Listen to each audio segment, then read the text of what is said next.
Le piratage, c'est quasiment tout le temps un problème de service et non de prix. C'est ce qu'a dit Gabe Newell, l'un des fondateurs de Valve, en 2011 lors d'une interview sur les DRM et Steam. Certains ne s'en souviennent peut-être pas, mais il y a eu une période assez difficile pour le jeu vidéo sur PC après son âge d'or entre le milieu des années 90 et 2000. La génération PS2 avait tout cassé sur son passage avec son lot de jeux cultes et la suivante s'annonçait encore plus retentissante. De ce fait, de nombreux éditeurs et développeurs PC après cette transition ont simplement et silencieusement déserté la plateforme. Les portages se sont faits de plus en plus rares et quand ils existaient, étaient parfois catastrophiques. Pour ne pas arranger les choses, côté exclusivité, des studios ayant produit des classiques absolus ont soit mis la clé sous la porte ou ont concentré leurs efforts sur console d'abord. Les raisons évoquées étaient multiples, plus petite part de marché, différentes cibles démographiques, mais surtout le piratage. Malgré cela, certains sont restés sur le navire et ont persévéré. Valve est l'une de ces entreprises et avec leur plateforme de vente de jeux Steam, aujourd'hui, le PC occupe plus ou moins la même place que les autres consoles. Mais tout ça, ça ne s'est pas fait en un jour. Steam est aujourd'hui incontournable, mais il était boudé par les joueurs à sa sortie en raison de problèmes de serveurs et surtout du fait que beaucoup y voyaient plus une barrière d'entrée qu'une plateforme pratique pour leurs jeux Valve. Si vous êtes un boomer comme moi, vous vous souviendrez d'ailleurs des mèmes sur la barre de chargement interminable. Alors, comment est-ce que Valve a réussi un tel coup de maître au point où aujourd'hui le jeu vidéo sur PC est quasiment indissociable de Steam? La première consécration pour Valve, c'est bien sûr la sortie du premier Half-Life, mais ils n'ont pas chômé dans les années qui ont suivi. Le moteur Gold Source ayant aussi servi à développer le tout aussi cultissime Counter-Strike, à l'origine un mode Half-Life, Team Fortress Classic, à l'origine un mode Quake, et Ricochet. La librairie Valve s'étoffant petit à petit au fil des années et Counter-Strike faisant son bonhomme de chemin, une plateforme centralisant tout ce beau monde, permettant l'implémentation d'anti-cheat plus simplement et surtout simplifiant les procédures de mise à jour semblait être une bonne idée. Patcher un jeu aujourd'hui, c'est une formalité, mais souvenez-vous, à une époque désormais fort lointaine, on devait les cueillir nous-mêmes à la sueur de notre front sur des sites d'hébergement. Steam est donc mis en service fin 2003 et il est loin de faire l'unanimité. Problèmes de serveur et préoccupations sur la propriété réelle de nos achats étaient les points principaux soulevés, en plus de bouleverser les habitudes de tous les PCistes.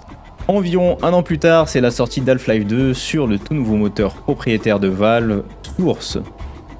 Si le jeu est très applaudi pour ses visuels, sa narration in-game sans cinématique, ses segments qui ont laissé une trace comme Ravenholm, c'est personnellement le moteur du jeu et le Gravity Gun qui m'ont marqué. La physique du jeu était quasi inédite pour l'époque et Valve en était tout à fait conscient vu les nombreuses présentations données sur le moteur. Avec le succès d'Half-Life 2 et de Counter-Strike Source, le nombre d'utilisateurs Steam a augmenté et les années suivantes ont vu l'arrivée d'éditeurs tiers sur la plateforme.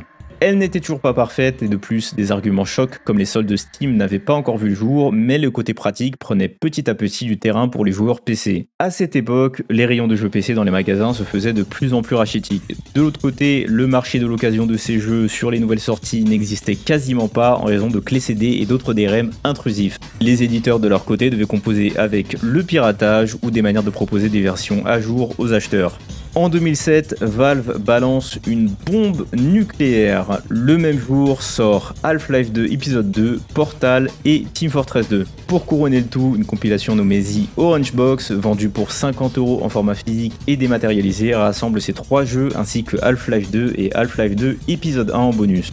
C'est simple, si on ne parle que des nouvelles sorties, c'est un des meilleurs deals de la décennie. Portal marque les esprits par ses puzzles novateurs centrés sur l'utilisation de portails et la physique, mais aussi sur sa narration sobre, courte et efficace.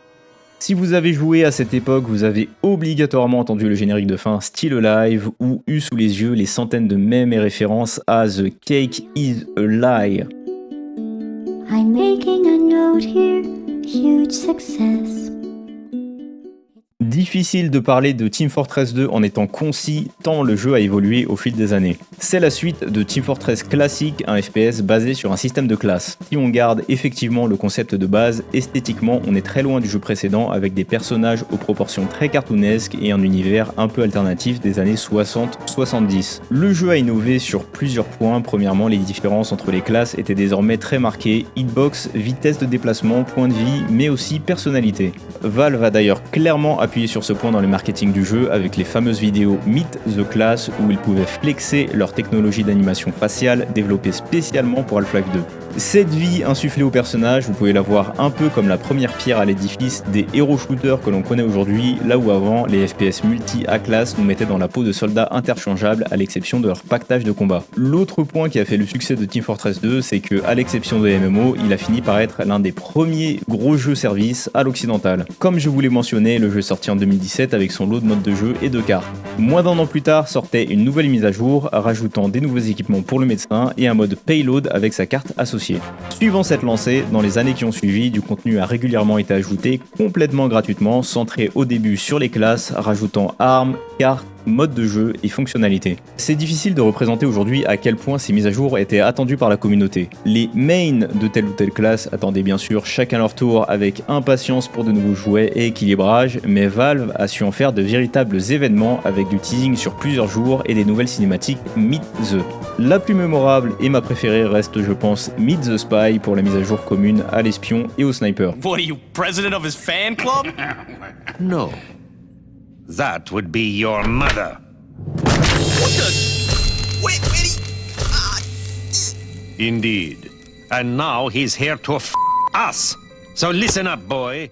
Le dernier élément de cette compilation, c'est bien sûr Half-Life 2 et ses 2 épisodes. Si Half-Life 2 épisode 2 apporte quelques améliorations bienvenues au moteur du jeu, ce qui restera dans les mémoires, c'est son cliffhanger qui a laissé sur leur fin des millions de joueurs. Mais la chose sur laquelle je veux insister, c'est qu'avec Half-Life 2 et ses épisodes, tout acheteur de The Orange Box avait accès à un tout nouveau monde, celui des mods. Je ne parle pas de petits ajouts comme rajouter des armes ou donner une apparence douteuse à Alyx, même si ces mods existaient, mais plutôt d'expériences à part entière ne nécessitant que d'avoir Half-Life 2 installé sur votre PC. Le plus connu reste sans doute Gmod, à l'origine un bac à sable pour le moteur physique d'Half-Life 2 qui a évolué avec le temps pour devenir un jeu standalone servant de plateforme de création de modes de jeu comme Trouble in Terrorist Town ou Prop Hunt. Je sais pas s'il serait vraiment légitime de parler d'âge d'or des modes sources, mais on pouvait télécharger quasiment n'importe quel mode multijoueur un minimum populaire et trouver des serveurs pleins en soirée ou le week-end.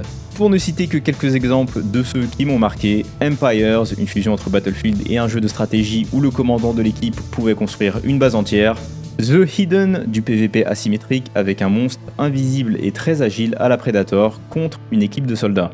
PvK 2, 3 factions jouables de pirates, vikings et chevaliers avec chacune leur propre classe se disputent un butin à ramener à leur base. Zombie Master, un joueur est désigné maître du jeu et fait apparaître des zombies pour empêcher des survivants de s'échapper et de remplir des objectifs. Et tout ça bien sûr, c'est sans mentionner les modes solo qu'on pouvait télécharger aussi gratuitement. Si j'ai passé du temps sur cette partie, c'est pour que vous réalisiez que The Orange Box était un argument massu pour amener les gens sur Steam. Preuve à l'appui, c'est qu'après sa sortie et les soldes de Noël un mois plus tard, le nombre d'utilisateurs quotidiens Steam a plus que doublé. En proportion, ça n'est jamais arrivé une autre fois dans l'histoire de la plateforme. Bien entendu, sur le fil de l'eau, la multiplication des soldes et l'arrivée de nouvelles exclusivités comme Left 4 Dead ont donné de gros coups de pouce à son adoption. Dans les années qui ont suivi, les services proposés par Steam ont été étoffés et améliorés. Malgré quelques échecs comme Steam Greenlight ou la tentative de proposer des animés sur Steam, oui, il y avait une époque où vous pouviez acheter des épisodes de Gintama, la plupart des nouvelles fonctionnalités en ont fait une plateforme plus attractive pour les utilisateurs.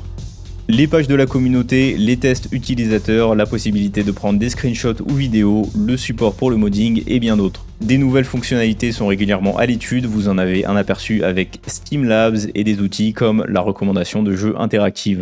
Piracy is the result of bad service on the part of game companies. And pricing really is one of the less important aspects of that whole equation. People are happy to pay money if they're getting what they perceive as a great product delivered on their terms. Aujourd'hui, la plateforme fait face à un problème bien de notre époque, trop de contenu. Lors de ses premières années d'existence, Valve était le seul décideur sur la possibilité d'y publier. S'en est suivi en 2012 Steam Greenlight qui a été un cuisant échec. Pour la faire courte, tout le monde pouvait soumettre sur Greenlight une candidature pour la modique somme de 100 $. Ensuite, la communauté pouvait parcourir le catalogue et voter oui si le jeu semblait bon. Ceux ayant le plus de votes étaient ensuite étudiés par Valve. L'idée, c'était de fluidifier le processus et de proposer un catalogue Steam plus raccord avec les attentes du public. Bilan, après quelques années, Greenlight est plein d'assets flip et de trolls, ce qui rend le processus de vote difficile et Valve accuse d'un gros retard sur le traitement des dossiers. Le studio décide d'arrêter les frais en 2017 et remplace tout ça par Steam Direct. Le concept, vous montez un dossier avec des infos comme votre boîte et régime fiscal, payez $100 et dès que c'est validé, votre jeu atterrit sur Steam. Vous comprenez bien qu'à ce moment, Valve a ouvert les vannes et quand vous regardez le nombre de jeux publiés sur Steam, le compteur a effectivement explosé suite à Steam Direct. Pourtant, vous vous doutez bien que le problème de soumission de basse qualité n'a pas disparu du jour au lendemain. En fait, la majorité de ce que vous voyez sur la page d'accueil est géré par un algorithme prenant en compte plusieurs choses. Évaluation utilisateur, ajout aux listes de souhaits, vente, curateur si vous en suivez, etc. Si vous voulez vraiment voir toutes les nouvelles sorties Steam, il faut se rendre sur la page dédiée, puis cliquer sur l'onglet Nouvelles sorties plutôt que l'onglet Nouvelles sorties populaires. Si Steam Direct a permis à tout le monde de publier son jeu, les développeurs et éditeurs en quête de succès doivent maintenant composer avec le nerf de la guerre de tous les réseaux sociaux modernes, l'attention du public. Travailler sur son marketing, créer de la hype, recueillir un maximum d'évaluations positives, d'ajouts aux listes de souhaits et ainsi de suite. La qualité à elle seule ne suffit plus pour que le saint algorithme fasse apparaître votre jeu aux yeux des utilisateurs de la plateforme. Malheureuse évolution ou non, je vous laisse en décider. Valve watches how those stats go. And if your game performs well in the discovery queue, they give you more. The hot games get 70,000 wishlists on the third day. It's really the third day that's the magic day. And if the game doesn't convert well, it goes down. You get dropped. Valve et Steam en ont fait du chemin depuis les premières aventures de Gordon Freeman et le magnifique thème vert olive, et aujourd'hui la plateforme est quasiment synonyme avec le PC gaming. Des alternatives existent bien sûr, GOG, Epic Games, des jeux rencontrent aussi un fort succès en dehors de l'écosystème comme League of Legends, mais quasiment tous les éditeurs s'accordent à dire que ne pas passer par Steam, c'est se fermer des portes. Si la plateforme a réussi à s'imposer, c'est en proposant des services utiles à la fois aux utilisateurs et aux éditeurs, tout en étoffant graduellement son catalogue. Finalement, le coup de maître de Valve, ça n'a pas été une seule décision, mais un travail méthodique sur le long terme, tout en gardant le cap malgré les échecs et les difficultés. Si vous avez apprécié la vidéo, vous connaissez la chanson, pouce bleu, commentaire et abonnement aide au référencement, et je vous en serai très reconnaissant. En attendant, je vous dis à la prochaine sous le chapiteau du cirque pour une nouvelle vidéo. A plus. En attendant, je m'arrête ici.